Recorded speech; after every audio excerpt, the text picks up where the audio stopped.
back to Ray Ray's room. I am the love goddess. I'm glad you were able to join us. We got another question coming in right now. Another question. This is from Shirla. Shirla, hello Shirla from Missouri City. Shirla, it's good to have you with us tonight.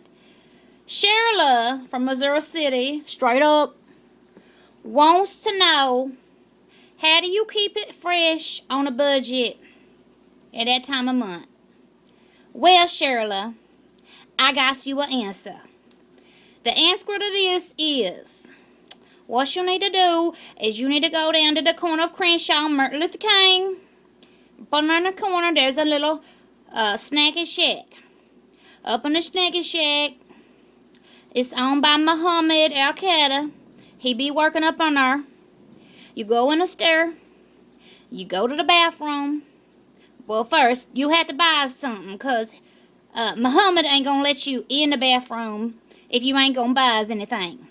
So, goes up to the counter first and gets you some Black and Mild. Get your packs of Black and Mild up at the counter straight up. Tell Muhammad you need to use the bathroom. Up in the bathroom, under the sink, is some Teletris and some little those pine tree fresheners.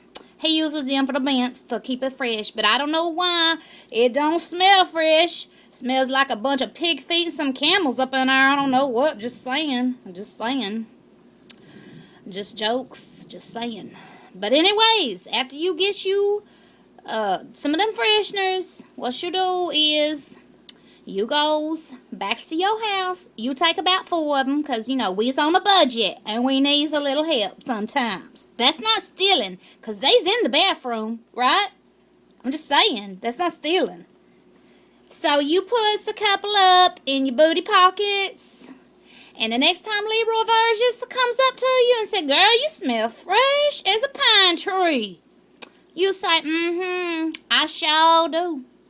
And that's all from Ray Ray's room tonight. Thank you, Shirla, for the question.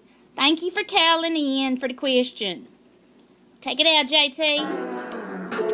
Ray Ray's room. Call in for the love goddess if you got any questions. Okay?